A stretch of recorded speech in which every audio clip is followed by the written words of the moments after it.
Kayaknya gua kayak gitu. Sekarang ada beberapa kayak banyak sih dua perubahan soal teknologi. Kenapa kamu bisa terkena itu? Karena kan tiroid juga kebanyakan orang ya udah nggak akan turun-turun gitu loh. Iya, Itu berapa bulan setelah melahirkan kondisi Tiroid itu. Kena tiroid ya? sampai tiroid itu saat waktu hamil.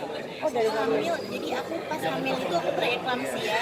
Jadi dia kayak bengkak gitu kakinya semua. Nah, anak aku kan sedikit prematur karena udah terlalu bengkak. Jadi harus lahirin galaknya.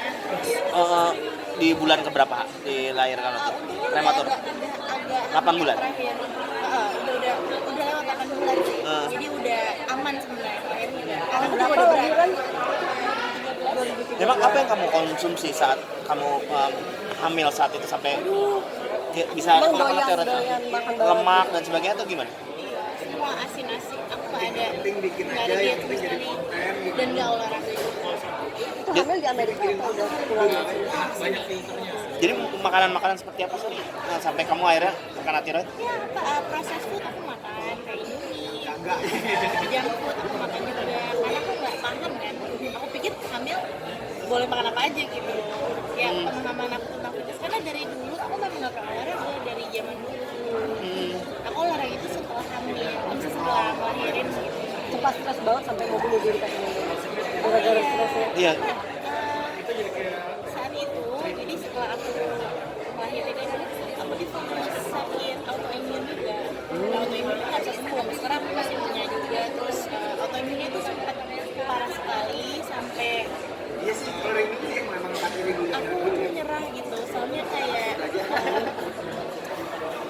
apa Sjogren syndrome. Jadi autoimun kan banyak ya, ada lupus, ada macam-macam. Aku udah Sjogren syndrome dan itu nyerang selaput basah aku, terus mata, mulut, anus, aku semua yang basah gitu. Dan itu kayak parah banget. Aku harus minum steroid yang berat banget dan itu merusakin ginjal aku juga dan aku sakit bed rest terus dan kayak berat badan aku juga 100 kilo.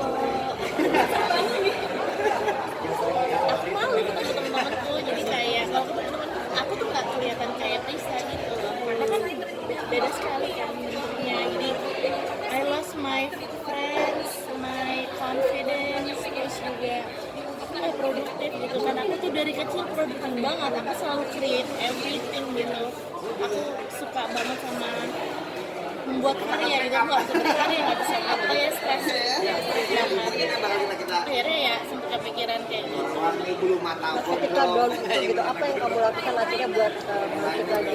Aku baca forum, jadi aku merasa obat-obatan dokter ini nih bikin aku tambah sakit karena dia keras banget kan, jadi dia komplikasi sama organ-organ dalam aku gitu.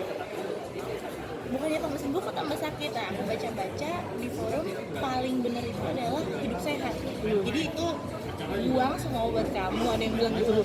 Terus kamu hidup sehat, makan paleo diet. Paleo diet itu bener-bener nggak ada proses food ya. Jadi semuanya tuh yang tumbuh dari tanah gitu. Jadi raw food gitu. Terus kamu olahraga tiap hari. Nah, karena aku tuh dari kecil kurus banget. Pas aku gemuk, lutut aku tuh nggak kuat. Jadi kalau kita dari kecil gemuk kan dia udah biasa gitu. Ini aku jalan aku harus pegangan itu mbak, pegangan samping. Jadi aku ke gym itu, aku jalan di treadmill itu aku pegangan gini karena lutut aku sakit. Cuma aku paksa aja, aku paksa terus nge-gym apa aja tuh setiap hari tuh nge-gym setiap hari sampai sekarang. Nah itu divonis autoimun setelah bayi kamu berapa bulan? Setelah 6 bulan ya. Jadi sebenarnya dari lahiran itu tuh aku sakit-sakitan. Ini aku sebut aja ya ininya, gejalanya. Aku sariawan nih, tapi sariawan itu udah mulai aneh kayak penuh gitu satu mulut sampai ke belakang kuping sampai sakit gitu, terus sampai ke belakang sini ambeien gitu kan. Terus mataku tuh tajam sekali ya, kayak aku dipanggil mata elang gitu di rumah karena aku tuh tajam banget, terus mulai buram gitu kan, kering terus mataku.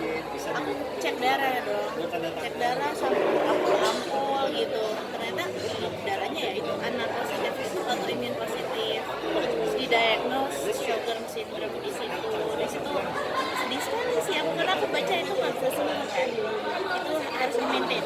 Sorry Prisa, waktu maaf ya, keinginan bunuh diri itu memang sudah ada tindakan yang kamu lakukan atau memang ingin maaf nih sebelumnya? Untungnya belum tapi ya untungnya aku punya support system juga yang aku sharing, yang selalu ada buat aku. Suamiku juga sabar banget juga gitu, dan jadi orang-orang itu sih yang ngebantu aku sampai sini gitu.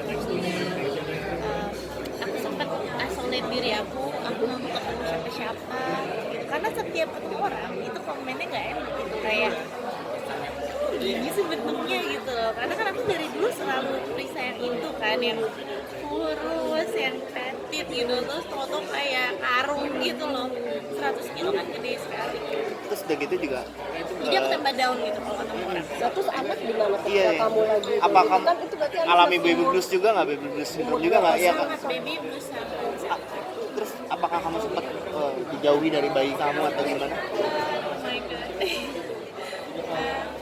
Actually ini aku tuh ada part di hidup aku yang berat sekali, dan aku planning buat kayak sharing itu di YouTube channel aku. Ada saat-saat aku survive di saat orang tua aku nggak ada. Aku benar-benar tinggal di suatu tempat yang misalnya yang kayak sejenis rumah susun gitu. Hanya aku, bayiku sama suamiku, tanpa support, tanpa ada tunjangan uang, semua aku survive sendiri di situ saat aku pengen bunuh diri karena aku tidak punya support dari keluarga juga. Dan saat itu kan kita nggak ada pemasukan kan, so aku bisa naik sampai 100 kilo itu karena aku kerja.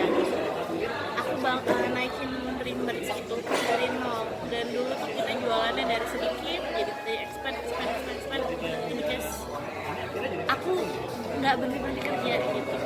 Dan di saat itu aku agak jauh sama anak masih bayi, dan untungnya pas dia udah reach 1,5 tahun 2 tahun itu udah set kalau dia bisa balik ke anak. Kenapa kok pilihannya menjauh dari orang tua gitu, atau pengen hidup mandiri atau seperti apa? Itu dia, nanti aku akan share di YouTube. Ada beberapa, tentu kalau dari diri aku sih aku tidak mau jauh. Kalau kita lagi hamil dan punya anak, kita pasti butuh support sebanyak-banyaknya dong, dan aku pasti maunya disupport sebanyak-banyaknya. Cuma kan kadang ya hidup nggak selalu berjalan seperti yang kita inginkan, dan kita harus survive gitu.